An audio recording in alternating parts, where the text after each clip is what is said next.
Well, hello again, everyone, and welcome to our latest webcast that we're bringing you from Travel Weekly as part of our Roadmap to Recovery series.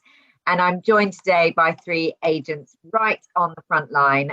So Richard Slater from Henbury Travel, Andy Tomlinson from Sutton Travel, and David Walker, aka the Travel Snob. So welcome all of you. Thank you so much for joining me. And you join me the day after yet another Grant Shapps announcement, but this time it was a little more positive. So I'll start with you, Andy, because you were kind of not sure if it would be positive, but it seems that we've got a little bit of good news. Yeah, definitely. Most certainly the best news that we've probably had for over 12 months since when the travel corridors first reopened after the first lockdown last year.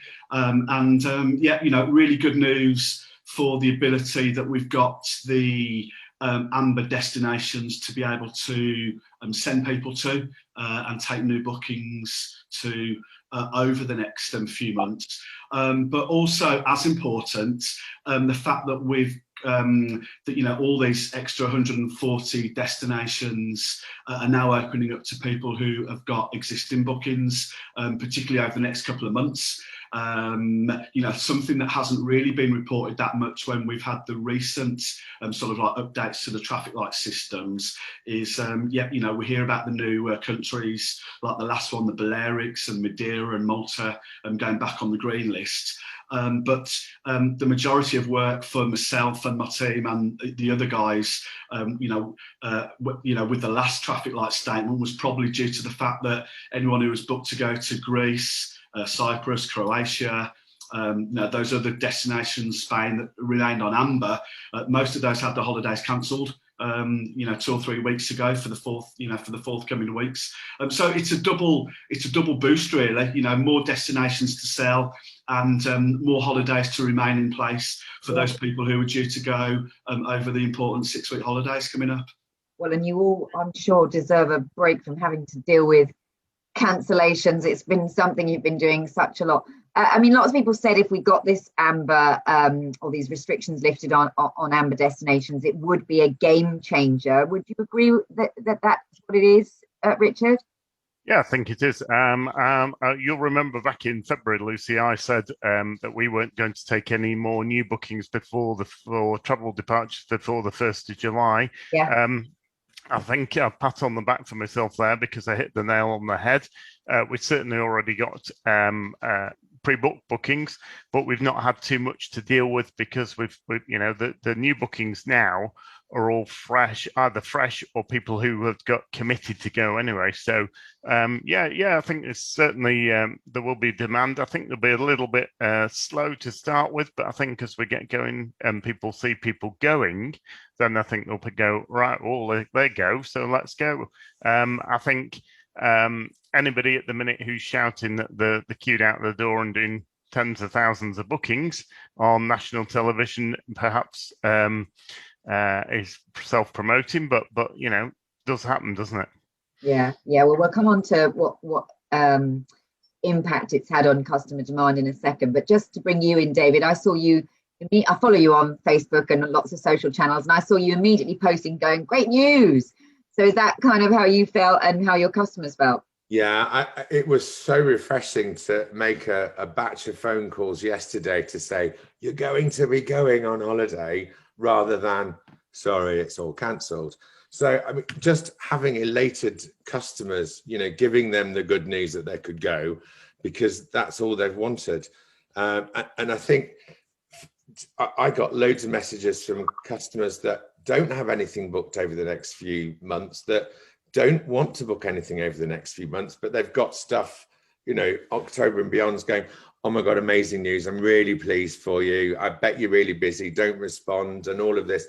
And it was just the best day yesterday, just to talk to clients, to deliver good news rather than bad in mass. That was it.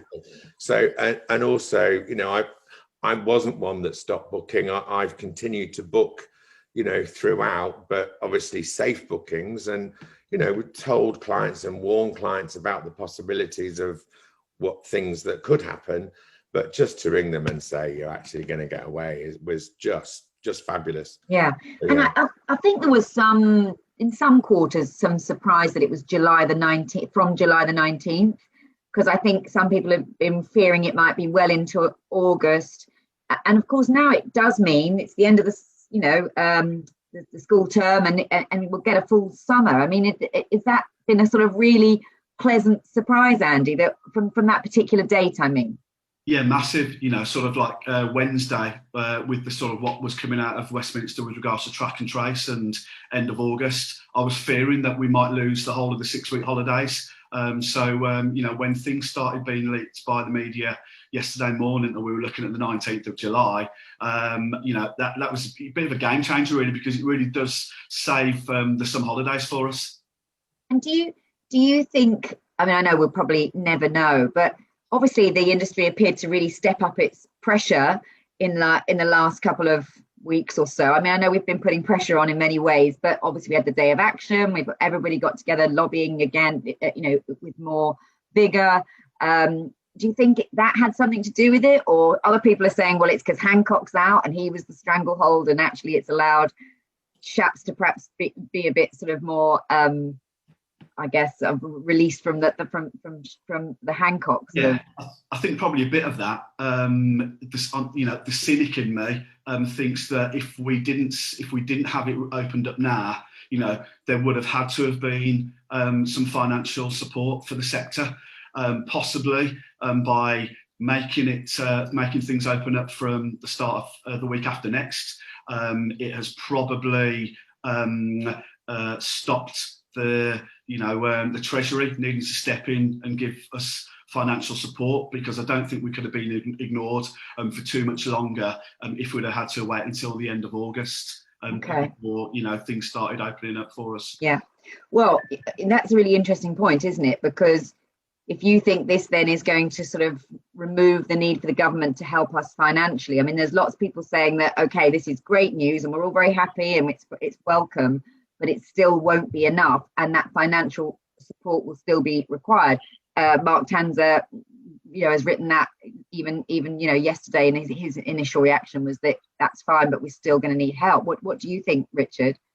I think we will. There are some grants which are council grants which are coming out late July, and I think it's important for travel business owners to get in touch with their council whilst they're writing the policy now, which they'll be doing so, and just explain how the business works. Because a lot of these, when they're considering these grants, they think that we take the money instantly and generate commission immediately. And what you need to do is write to the council and state precisely what's happening, how your business works, and why you need that grant, and why travel industry should be a priority over hospitality, hairdressers, etc. Because I think, having talked to Cheshire East, they certainly understand that, they laughed when we said that, we got to 2,500 restart grant, and the hairdresser next door who's got a queue till August got 8 grand. So get in contact with your council and put your case forward. Okay, but what, and where do you sit on this, David? I mean, do you agree with Andy that actually the government's just about got away with having to not give us any financial support, or do you think it's like carry on? I'm putting it all down to the fact we went down the other week and that's what I'm going to tell customers. It was just down to us. We've done it for them. Okay, I think why not? Absolutely, why not? I mean, we were there in force, and hopefully that did make a difference. One of the things I want to pick up on is, it's still not, absolute go on holiday without any kind of restrictions. There's still this testing in place. Still 3. I know they've taken out the 8-day one now on return, but there's still the one before, the one then before you fly home, and then the one on day 2. So that's still 3 tests. Johan Lundgren of EasyJet saying it's still about 400 quid for a family of 4. So it's actually still possibly pricing the mainstream guys out of the market. So David, what do your, I mean, I know you sell like a real range of holidays and some more luxury ones. What are your customers saying around that cost? Well, so around the cost, I think if people want to go away, that there is an extra cost. That's the first thing. I actually think it's quite good for travel agents that they have these extra rules and that they make it a little bit complicated, because if we're shouting about that, saying you can go, but it's not easy, we're here to help. So those people that haven't booked anything over the last 18 months that would have normally done it themselves, I think will come to an agent now to get that extra guidance and advice. And so it's our opportunity to get new people. So I'm still saying it's not easy, but we can go, but we're here to help. I've done my own little sort of foolproof, this is what you need to do, and sending it out to everybody that's got anything booked. But, you know, just doing in big letters, we are here to help. You know, I think predominantly there were so many touch points beforehand between doing a booking and someone going away. I think now we've, you know, probably doing 4 times the amount, getting a phone call to say, my phone, they won't accept my phone number. And we just say, take the 0 out, you know, and then it gets, but we get all these extra phone calls now that we wouldn't have had before. So again, it's our time to shine. It's our time to make our customers realize how lucky they are, or, you know, just thank God I booked with them rather than going direct because I couldn't call TUI or Jet2 or EasyJet Holidays to get that information. Okay, all right, but it must be time consuming if you're saying you're getting, you know, 4 times the number of calls than you were before. I mean, Andy, what are your customers saying, particularly with regards to some of these sort of still these complexities around testing or passenger locator forms or foreign office advice and whether their insurance is valid? I know that's starting to now come in line on some destinations. Perhaps they all will, but we're not there yet, are we? Yeah, well, we've lived and breathed all these additional restrictions and requirements, and you know, we've had to make ourselves knowledgeable to what's going on over the past 16 months. You know, we're just reassuring them when we're emailing the tickets and travel documents through to them. Like David said, we've got a list of things that they need to do, be it passenger locator forms, testing requirements, travel insurance, links for our recommended travel insurance that comes with all COVID cover eventualities. I think it's really important that we, from a positive point of view, we fight our way out of it. You know, I've seen a few reports, you know, in travel media this morning about negativity about the price of testing. Mr. EasyJet mentioning it now. You know, it's quite easy to find your 2 tests for way less than £100. I booked a family of 5 who went last night to go to Greece for August. You know, only got in touch with us because of the news yesterday. The hotel that they're staying at is offering free testing coming back. They've got 3 children under 10, so they don't require testing coming back. So there's no testing at all, the costs required for those customers in resort. And when they come home, you know, there are PCR tests available from £25. They might not be the fastest turnaround times, you know, once you've got them, but to be honest, that doesn't matter anymore. Doesn't matter once you're back on that. Yeah. Yes, on that day too. That one's not so. You're not reliant now on getting the fastest turnaround or the most reliable PCR testing company because you know, you need it back to get you out of quarantine. So, you know, £25, £35. The Randox tests, most agents are offering for £43. So, you know, actually for that family of 5 going to Greece, the tests are negligible, really. Okay. I think it's important that we put the positive you know, a vibe over with regards to costs. But you don't want that to become a barrier for people. Yeah, and I can actually see the hassle involved in testing possibly putting people off more so than the costs. You know, a lot of these people haven't been away on a summer holiday for, you know, maybe 2 years. Most people wouldn't have been away, those that go multiple times a year, for probably nearly 12 months. So I don't think an extra, you know, 50, 60, 70 quid per person is really going to be an issue for people who are desperate to get away this summer. Okay. And Richard, what's your view on that? Are your customers balking at that still or worrying about that? Or are they actually just kind of trusting you to get the cheapest one they can and they just want to go? Yeah, I think they're pleasantly surprised when we say, you know, they are 43 quid, as Andy said, you know, and they were expecting it to be hundreds. And we've devised a simple format for letting them know how much and where to go and what to do. And as Andy says, there's no pressure. Certainly since Christmas, we've seen that 1 in 3 of our new bookings is a new client who previously booked online or was a DIYer. I guess a bit of that's because I've been on TV a lot, but also I think they want a bit of hand-holding and reassurance on the booking procedure. Okay.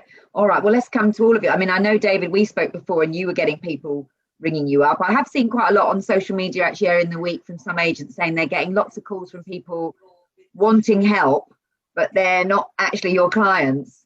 So, and people are like, what do I do? Do I help them in the hope that they then transfer to me eventually? Or do I kind of say, sorry, you're on your own. You should have booked with me in the first place. What's your view on that, David? To be fair, I'm just sending them the information that I've prepared for clients and just saying, look, I've done something, but my time is really for the clients that I have. Yeah. But then I also add, really, if I do give you misinformation, I don't want to be responsible for your holiday. And so therefore it's really important that you contact whoever you've booked with to check with them. Don't really check anything with me, because if I tell you the wrong stuff and you can't get in, I'm responsible for your holiday that you didn't book with me. Yeah. And I think that's when you almost kind of make it almost legal that you can't answer. I can help you, I can send you this. It makes it easier than going to loads of different places. Don't take it as absolute red. Yes, but check. Very, very interesting. And what about you, Andy? Have you picked up, I don't know if it's the same rate as Richard's, that sounds fantastic, 1 in every 3, but have you got some new business? Very much so, very much the same as Richard, particularly recommendations and referrals from existing clients. It's been brilliant, new clients coming in all year really saying, so-and-so's, told me to call you because, you always sort them out and you've looked after them brilliantly, and, during the pandemic. And that's, really resulted in, again, around about a third of all of our business during 2021 so far has come in from new clients. And then what I've been doing for people who've been phoning up the last couple of weeks, just after advice when they haven't booked with us, I've been making it very clear. I've been taking their number and waiting until the end of the day to call them back. And I've been telling them at the time that they've called, I'm sorry, we're really busy. We're giving priority to customers who have booked with us. So I've been making a few calls, 6 o'clock, 6:30 in the evening, and telling, getting the message across that if you want this advice from me and my team going forward, well then, you'll get that advice more instantly if you've actually got a booking with us, which seems to be, getting the message over as well. Well, you've got to. I mean, you offer a valued, service. So absolutely. What about, okay, so the testing, it sounds like you're overcoming that as a potential obstacle. Shapps was very clear saying that, destinations could easily go from amber to red. He does like to put this caveat in, doesn't he? And does that worry your customers? Do they, because obviously they've seen it, haven't they, with the whole Portugal debacle earlier in the year? So do they, has that been a concern for them in the last 24 hours? Anyone that ringing up, are they worried? Are they now going, right, we'll go to an amber one without any concern? Or do they still have that niggling at the back of their mind, it could go wrong? I'm actually bringing it up. A lot of people aren't even considering that. They think it's amber, we can go. So I'm actually just saying, look, I just need to tell you that it could go to red at any time. But I think we're all doing this. We're booking with people that it's pretty protected, and we kind of know that if it does go to red, I think we're expecting some kind of warning that it's going to happen. If we're booking, a TUI package, an EasyJet package, a Jet2 package, that they will be there to kind of bring people back as soon as possible, which is what they've done. And again, all of this is new to everybody. So all I'm saying is, historically, when this happened, this is what happened before. So I'm not guaranteeing anything, but I'm just telling them what's gone on. That's all we can say. And on that point, David, you say, I think we're all probably booking something that's very protected. Have you, right at the outset of this, we talked about how you would change who you work with based on their sort of behavior or their refund policy or how they'd sort of treated you as partners. But as things have gone on, have you sort of softened your stance? Have you kept, are you sticking with the handful that you really, really trust? Or I'll go around to all of you. I just want to know if what you are selling now, in light of everything we've been through, has changed. Yes, 100%. I'm going to the people that were good to me, and bookings are coming in. They have been all the way through this, and I've stuck to the people that have stood by me, and I've given it back. People have been really honest and said, David, your bookings have dropped, and I'm like, I've been really busy, but I haven't been giving you the business because of your policy. Their policies have changed, admittedly, but that didn't really help me at the very beginning when we were really struggling and really had to wait. So I've remembered that, and I've remembered the people that worked really hard for me.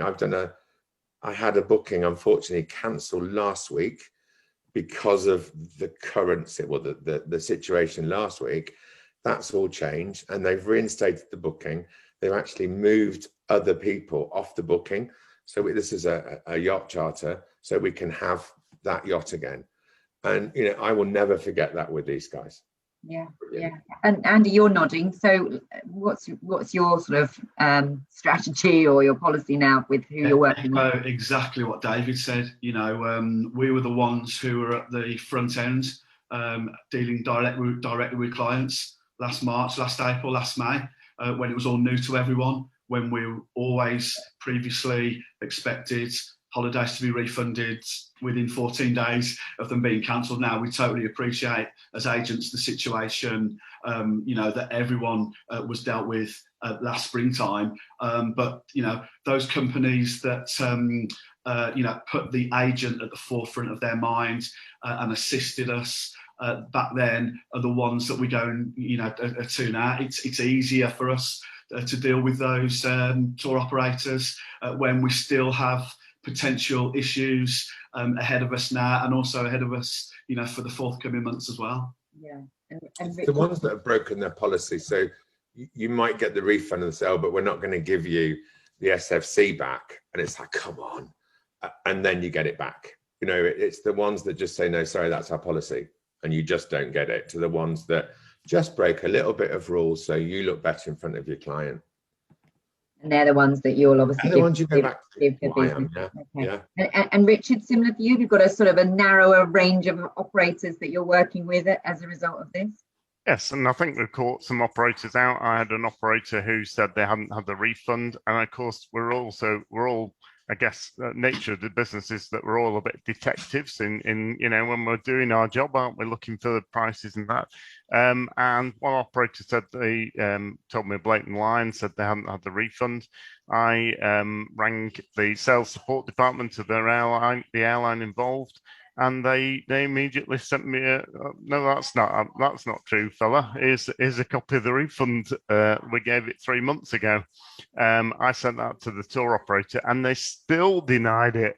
But anyway, a bit of they're not getting any of your business now. No, a bit of threatening with ABTA, and miraculously the refund came. But I think generally, that's so that you have to go around that level of detective work, isn't it? Yeah, it is. And I think generally, though, all three of us, David, Andy and myself, have been in the business so long that we've obviously got a lot of contacts.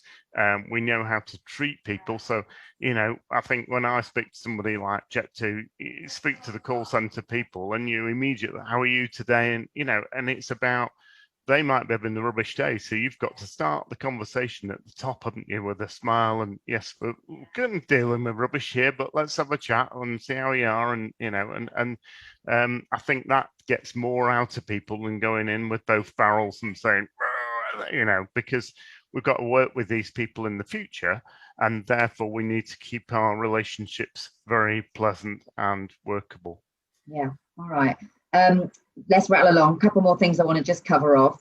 We said we would talk about demand. I know, David, you said you had loads and loads of text messages. Were people wanting to go away instantly, like, book me for July, or, what? I just kind of want to, we've had all these reports of 400% increase, and I know that's off a very small base, and we worry a little bit like that because we don't want to show that everything's just gone completely back to normal. But let's just get a real true picture from all three of you. What happened literally from that announcement yesterday morning? So I've had inquiries, say, from middle of last month. And I was literally advising people, look, let's talk about this, and let's, for people that wanted to go away in August. And I was saying, if we book something now, we're quite limited, and we don't even know if these are going to be green in August. So why don't we wait until after the next announcement on the 19th of July? Okay. So there was quite a few of those people that I'd got, and obviously I had that list. So I was immediately on the phone to them to say, things are looking good. We've got more choice. Let's do it quickly so that we can, beat any potential price increase after the weekend and on Monday morning. So I've done, I have done quite a few bookings. And sorry to interrupt, that was one of my questions, was going to talk back to two things. Possible price increases, because that has been sort of predicted. The minute this, obviously, things open up, are we going to then see an increase in prices? And also I've seen quite a lot around availability, because there still will be some hotels that haven't fully opened, and or some tour operators that will only be putting all their customers into certain places because they haven't got quite the volume. So if I talk to someone now that wants to go away beginning of August, the first thing I said, are you ready to book? Have you got your card? We can't be fussy, right? Because literally, yesterday looking at Jet2, you would click on something and then this holiday is no longer available. Or you would look on something else, go back to the client, and then they would say, yes, come back, and it had gone, right? But also... has that ever been like that before? Is this totally new for you to see it? Yes, but not with so many, to be fair. But also, we've got to look at seats on planes. And I'm kind of hoping over the weekend that TUI and Jet2 and EasyJet have actually laid on more flights to places. So as they have done, they did to Mallorca, they did to Ibiza, when Portugal went on, they added extra flights. So that could happen. But customers have got to be quick. We've got to get it right. So they say, yes, that's it. Or I'm even saying to them, go on to TUI, go on to Jet2 and find something, and I'll book it straight away. Literally, we'll do it that quick. Wow. And that's what we're doing. But also on that, Lucy, so there's also, and I was shocked, I've done at 10:30 last night, did an ICOS Olivia, with a free child place, which I'm quite shocked we've still got free child places. And then had a quick look at the price for next year, and it was £3,500 cheaper this year than it was next year. Really? I might have to book. A TUI Sensatori this morning, again with a free child place. That's interesting, isn't it? So there are some. It's out there. Yeah, I'm just not in a position where I'm going to advertise certain holidays at the minute, for last minute departures, because you can guarantee they will go really fast. They won't be there. Okay. So there's not a lot of point. Look at them and book them immediately, but they're not something you're going to do. I'm really interested to know what your experience has been, Andy, in terms of, the pricing thing, the availability thing, and your customer sort of demand and any trends you're seeing. Yeah, the phones haven't been ringing off the hook since midday yesterday. There were some good inquiries came through yesterday. Had an inquiry at 3 o'clock for the family who I mentioned earlier. They booked at 4:30. They got a free child place going on the 11th of August. And literally, if that free child place had gone, which it could have gone at any minute, they'd have probably ended up having to pay about £600 or £700 more. I've been in touch with the office this morning again. Things haven't been crazy, but we've had some more inquiries come through. We've had an inquiry from a lady based in South Africa on the basis of the Sky News interview that I did yesterday evening. But there seems to be good availability out there. When looking,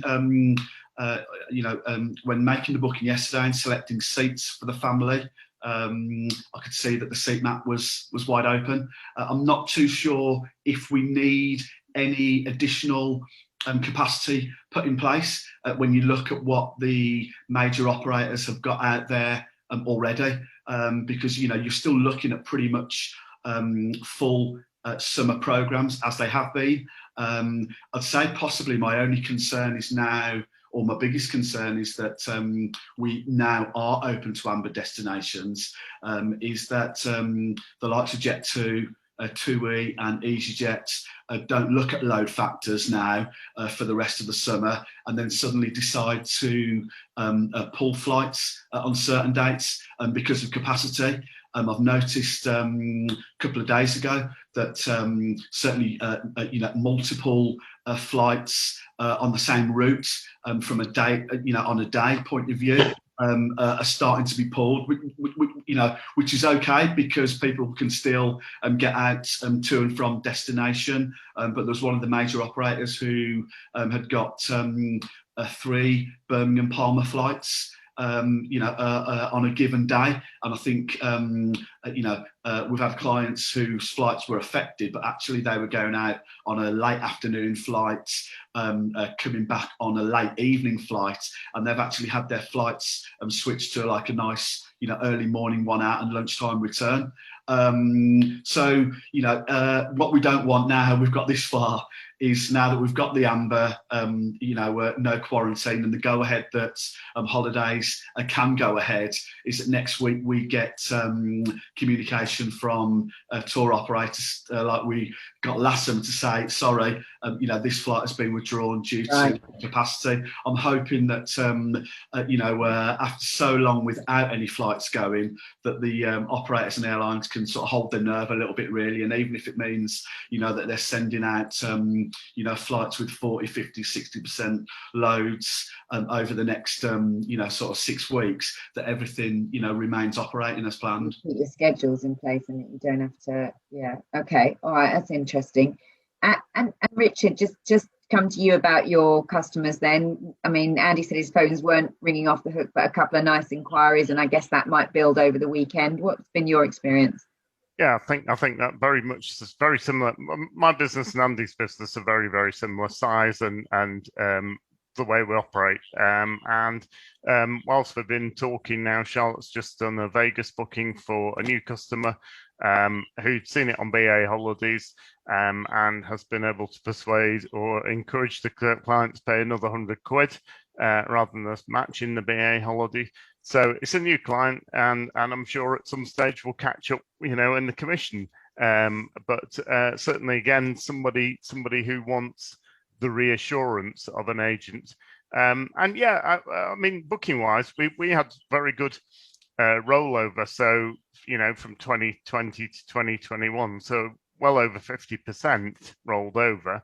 So I guess the tour operators have already got lots of pre-reserved holidays on the system. But I agree with Andy. We had a couple of Palmer departures yesterday where they were consolidating, and I get that. But I think also people like Jet2 have got 757, so they can do a bit of that because they can operate a larger aircraft rather than operating 2 smaller ones. So I think there will be some of that, but I think the demand is definitely there. We're certainly seeing older clients interested in booking, and certainly wanted to get on with it next year. So that's very, very strong. And I think September, October will be good. I think there'll be a lot of people, as I said before, once they start seeing people go and go, oh, right, they've gone, come back and they're still alive. Well, shall we go? Yeah, I mean, we'd spoken only recently. I think one of the last ones of these I did, people were saying that their customers were kind of almost giving up now on this year, but they had these great forward bookings for 22 and 23, but they were a bit like, oh, they just can't be bothered with the hassle of it. But it does sound from all of you, perhaps because it was perhaps a bit sooner than we thought with this July the 19th, but it does feel that you're maybe people who were kind of waving goodbye to a holiday this year are saying, oh, well, maybe I will go now then. Is that what you're sort of seeing, David? Yeah, I mean that the announcement yesterday for July and August has saved me 76 bookings that I had in that will now go. So I'm really chuffed. But again, I've never stopped booking, but booking stuff that customers are either aware they'd have to change or it would get cancelled and refunded. And I knew that because of who I was booking with. And hopefully the commission then on that, because they're going soon, and then because this is what you all need, isn't it? Cash now. Absolutely, yeah, 100%. I mean, over 2 months, that's enough, and that will grow now, certainly for August, and even for July. So no, that's great. Travel, I think we've always said that travel is going to become, for the not the privilege necessarily, but it's going to be a privilege. And so with the going back to the testing, you add that onto the cost. People are, well, I'm lucky I can go, I will pay that. It's part of the holiday now. And it is what it is. If you don't want to pay that, you don't go on holiday, you go to Cornwall and get wet and bored for a week instead. You know, that's the option. You haven't been selling too many staycations, David. I've done a lot of the cruises, staycation cruises, to be fair. But again, to me, I've been selling those as opposed to another UK holiday. Right. So if the weather isn't good, the weather's not going to be good wherever they're going anyway. So it doesn't the weather's never been a bad point for me. Right, and with that, obviously, we've had the news as well that they're going to ease some of the restrictions on capacity on these ships as well around the UK. So that gives even more opportunity, I guess. Well, more availability on certain sailings, which might be good for you. But some people are also saying, oh gosh, it might mean that they have to reduce prices because the cruise lines now got to compete with all these amber destinations as well. At one point, they were the only option, but now there's other options out there, and there's a bit of a nervousness about what's going to happen with price there. I think they were really well priced anyway for what you actually get. I think they're superb. So you've sold a lot of that. What about you, Andy? Have you sort of done a bit of UK or staycations cruising? We've done bits and bobs. We've sort of built the business over the last 12 years in sort of pushing long haul tailor-made complex holidays, luxury holidays. We've picked up some UK business. But certainly we've been sort of mainly focusing on the stuff for later on in the year and next year. But I think we definitely could have a good few weeks ahead. Consumers can be fickle. People do have short memories. There's lots of positive news around at the moment with regards to the whole opening up of society in general from the 19th of July. We've now got the travel. If we can have a positive win in the football on Sunday night, I knew he wouldn't get through this webcast without mentioning the football. Yeah, but it has a massive impact on the lift of the nation, certainly for England. If we can continue having a wet summer, well, then all those three things combined, I think people maybe who thought sort of like 3 or 4 weeks ago, they might be knocking it on the head for this summer, with a reduction in testing prices, with the opening up of availability and, travel agencies, sort of bringing staff back in and, there with open arms welcoming, the potential of new business out there. I'm really encouraged about the next few weeks ahead. Oh, it's just so lovely to hear such positivity, like after so many months of doing these where people have been really challenged, as we all have. But it's great to hear that, Andy. Richard, we'll give you the final word. I want to pick up on one thing, because I don't know if you saw Phil Nuttall from the Travel Village. He wrote comment on Travel Week for us this morning, but he was saying there's still this real challenge around. You've still got to deal with quite a few kind of cancellations. That's still happening. Plus, you might now get this influx of new bookings, and you still haven't perhaps got all your staff, or you're still sort of managing on slightly reduced resources. So he was saying it is still, it's not all good news, and there's still very much a challenge. Do you agree with him? Yeah, I think so. I think there'll be a challenge until Q2 22 in the resource staff sourcing and balancing it all. I think as obviously as bookings increase, and hopefully we'll continue to get more amber destinations, I think it will be positive, and certainly then you'll be able to look at increasing staffing, etc. I think, although on refunds and rebooks and things, I think we're so slick at it now that Yes, it's a pain in the backside, but we're very well versed in it, and so can deal with that. So it's just really getting the balance and everybody happy, I think, customers wise. Just quickly going back to the cruises, I think a couple of the cruise lines who operate out of Southampton have missed a trick by not picking up as many passengers or not calling to collect passengers at Liverpool. And that could have increased their sales going forward. A black and red one and a white one with Union Jacks. But you know, hindsight, maybe they'll consider that. They should have considered that, because you know that opens up not much forward thinking in that. But generally, yeah, I think going forward, as we get going a bit more, I think there won't be as much of a 22 January rush because we've already done a lot of it. But I think, yes, positive is generally positive. Yeah, okay. I know I said I'd give you the last word, but I've got another question for David, sorry, and I will then finish this, but I could talk to you all for ages. Obviously, being a home worker, you have customers from all over the place. How is the fact that the devolved nations rulings are not aligned with England? Is that affecting you at all? Do you have customers in Scotland or anywhere else that are now seeing what's happening in England, but you can't give them the same advice? I have a really savvy pensioner in Aberdeen who keeps me, you know, she it's almost like she works for me. She's actually going on the Viking return cruise on Sunday.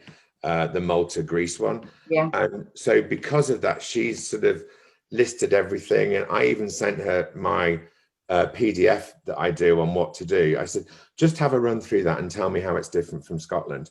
And, you know, it is different. But with anything, we are saying, and whether they're in the UK or Scotland or Wales, check everything first. Here's a list of places to go to. And if you've got questions, come back to me. You know, so, and that's all we can do. I'm sending them generic UK government links. You know, the testing are links to the testing people that provide them. You know, it's nothing, you can't, we've got people going to Jersey. That's different from every county in the UK.